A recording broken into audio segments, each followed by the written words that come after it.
Hey, it's Noble. And I am doing Vlogmas 2020. I shortened my countdown timer there and I wasn't quite ready. But this is what it's like. I am vlogging for 31 days with a group of other people that have challenged ourselves to step out of our comfort zones and go for it. And so that's what I'm doing. And I'm just going to be real. I make mistakes, and that's one right there. I should have been looking and ready for you. I want to say thanks for hanging out again with me one more time. This is episode number 3 of 31 days. So I'm learning and I'm getting better, and we'll see where we go. But I am in this first week of Vlogmas. I've decided to tell some business parables. As a business coach, there are these stories that I use with clients, and sometimes they fit in different places and they help us. A parable is just a story. Sometimes it's all true, and sometimes it's got some pieces that are thrown in there to make it fit better, but we know that. But the purpose is to help us apply it to our lives, and so that we can grow and become better people. So that's what this is. This one is a little personal because it contains a story about my boys, and so this is the real part of it. This right here is Gabe and Chase. They are my twins that turned 17 today. It's their birthday. Man, 17 years ago, it was a crazy ride. But it's been an amazing 17 years, and I love these guys immensely. Tonight, we went with them, and the reason they're in Texas is that we went with them to celebrate at the cross-country season banquet. They both run cross-country, and at the end of the season, this was their night of celebrating and being recognized for their accomplishments, and it was a pretty cool night. But not long ago, I was talking to my boys about school.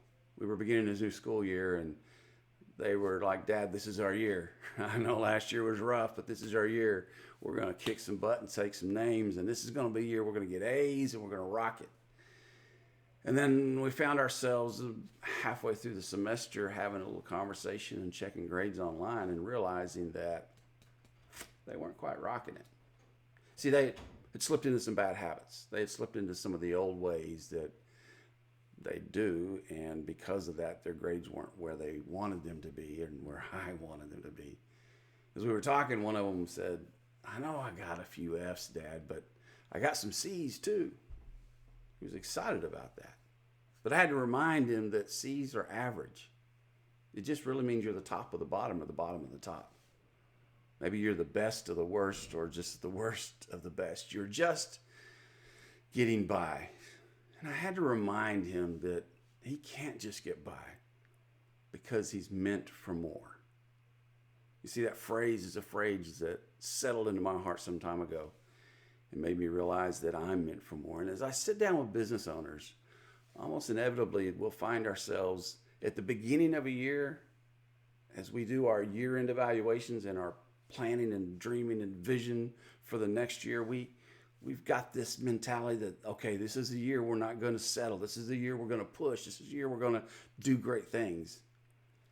And inevitably, we all do it. We find ourselves after a period having slipped back into some bad habits.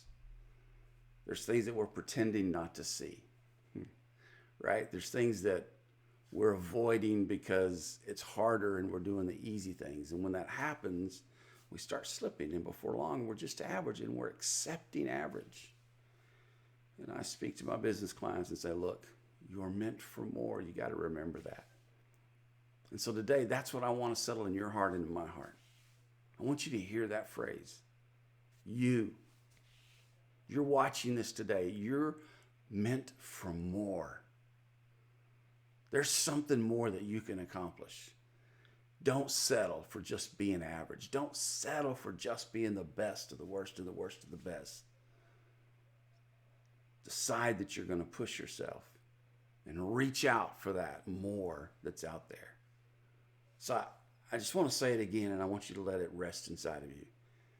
You're meant for more. I need to hear it. I mean, 2020, what a year, right? We all probably found ourselves slipping in some spaces because 2020 was the year. But as we're just weeks away now from 2021, and I know we'll talk about New Year's resolutions and all that kind of stuff. Look, what I want you to do is let it settle in your heart that you can do more. You can be better. You can accomplish the things that are out there for you. So let that resonate in you. And say it with me. I'm going to say, I'm meant for more. Say that with me. I'm meant for more. Take some time. Figure out what that more is. And create a plan, some strategies to reach for that more during 2021. So, there's my business parable for today on episode 3. Thanks for hanging out. I hope it resonates with you. I hope it challenges you and pushes you to reach for more. Here's what I'm going to ask you to do. Somewhere down below here, there's a button that's a thumbs up. It's a like button. If you would click that, I'd really appreciate it. And there's also another little button that says subscribe. If you'd click that, then it's just going to let you know, and you're going to be subscribed to my channel. But there's one more button. After you click the subscribe, there's going to be a button that looks like a bell. If you could push that button, and all that does is it notifies you every time I post a new vlog or go live or something on YouTube. It's just going to let you know. And that way you can keep up and you can hear these parables and things that we're doing, and it's going to be a good journey. So thank you for doing that. I hope you have a great day, and don't miss tomorrow. It's going to be another great one.